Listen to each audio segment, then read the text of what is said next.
Hey, what is up, everybody? This is Steve Breach coming to you here today. Today is Monday, June 29th. Gonna try and keep the stock talks coming to you. They are going to be a little bit later because of the fact that now I am on the West Coast.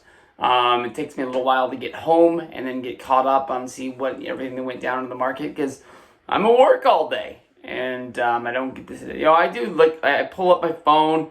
I pull up that Apple stock thing. I got my stocks listed from how much I own the most of to the least of. And then I keep the ones that I've sold down at the very bottom to see it's like you checking on ex-girlfriend's Facebook page to just make sure she ain't having a good time in her life right now. And make sure that you got it at the right time. Like Nike. I sold my Nike stock last week. And Nike all of a sudden has hit a wall and that stock has fallen. Where'd they go? They were on here. Where'd you go? Fucking Nike. God. Nike was down.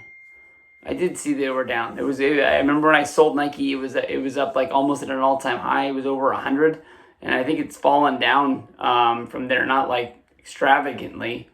Or did they finally take it off my thing? It looks like that is what they did. They finally took it off. It's no longer on this page anymore because I don't own it anymore. But they had kept it up on my stock page for a minute there.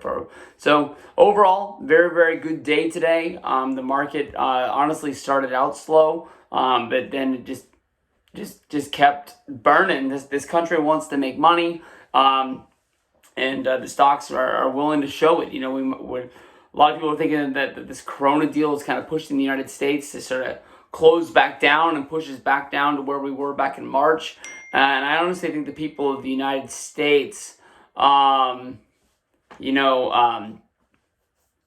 think that the United States will I don't think they want to listen to leadership is basically what I think is going to be going down with that.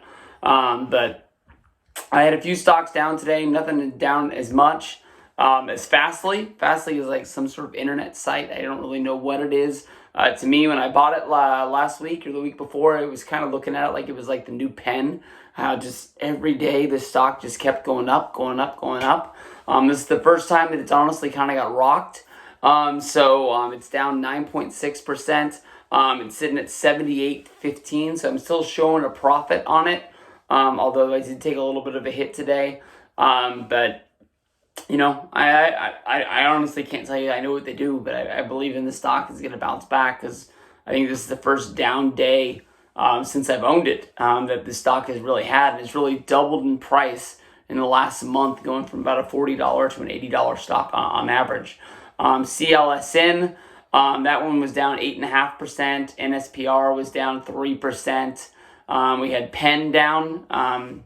We've seen some down days with PENN, and honestly, I opened up my computer this morning. I looked at Twitter to see what was going on in the world. Is basically I was putting on my clothes to get dressed and get ready to work, and when you see Barstool Sports trending #1, I knew in my gut that it honestly wasn't a good thing. I don't want to relate this all to Dave and basically say that it's his fault, but he had some bad publicity and some bad press today. And for as much as I believe in PENN because of the fact that I believe in Barstool, I do think that Barstool is Dave. Even though he is not the CEO, he's not the leader of this company, he's like the main face of the company. If he was to get removed from the company, which we have seen before. I was listening to the Levitard show, and the guy who was in charge of a sports blog, damn, it's not Deadspin. I heard it earlier this morning. It's like one of the other major sports blogs. The CEO said some stuff, and basically the people there reported on it, and he's out of a job. He doesn't have one anymore. So, I mean, I'm not going to say, if Dave didn't have this job anymore, I mean, I don't know what he'd do. If he'd be able to go out and just try and start another one, we'll have to see. But in my opinion, I'm not 100% sure. I kind of think that might be why PENN is down. He's saying it's because the people over at DraftKings sold their stock, and because that made DraftKings dip. Maybe that looks that everybody's looking at the market thinking that gaming stocks are going down because DraftKings is going down, and they kind of were like one of the top dog leaders of the pack, and we'll have to see where we go from there. Heat Biologics. I bought this the same day that I bought Mark and the same day that I bought XBA.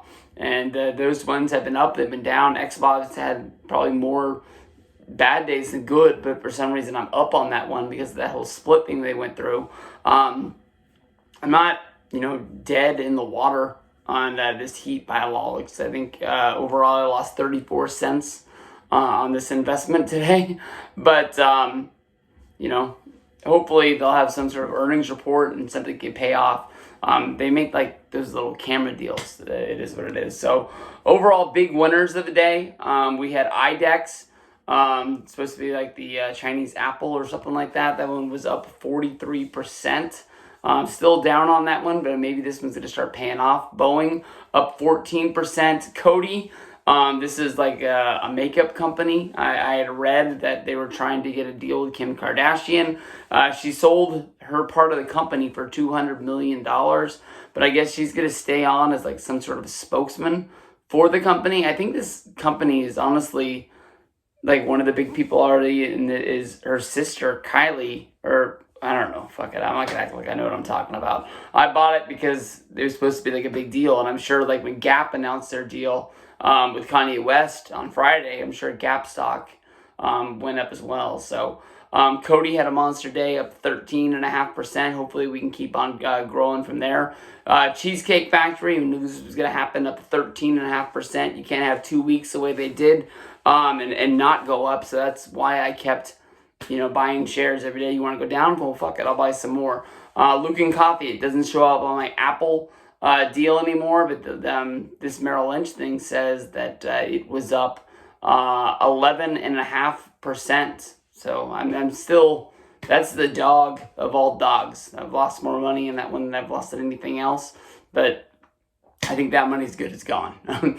Southwest started flying. They're up at 9.5%. We've got ERI up 9.5%.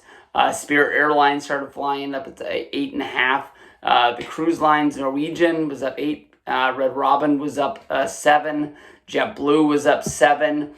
So we've got a lot of good days, and when those stocks take off, those are the ones that really I own the most of. All those like kind of retail stocks. So when those go up, I'm going up. So 6% on the day. We had a what was it? $460 day. Like I said, last 2 weeks really ate up all the profits that I have in this, but I've got a lot of stuff in the portfolio. So when this really takes off, I'm taking off with it. And most of the stuff I own is no-brainer kind of stuff. I'm not really hoping for the next coronavirus deal. When I'm putting money in now, I'm putting money in that, when everything gets wide opened up, where are people going to want to go eat at? That's what I'm putting it. Where are they flying with? How are they going on vacation? Cruise lines, restaurants, airlines. Easy money for the picking. Get out there, guys. It's a little bit higher than it was last week because it was an up day. If you get another dip out there, make sure you get your fishing pole in the water. Reel that bad boy in. Peace out.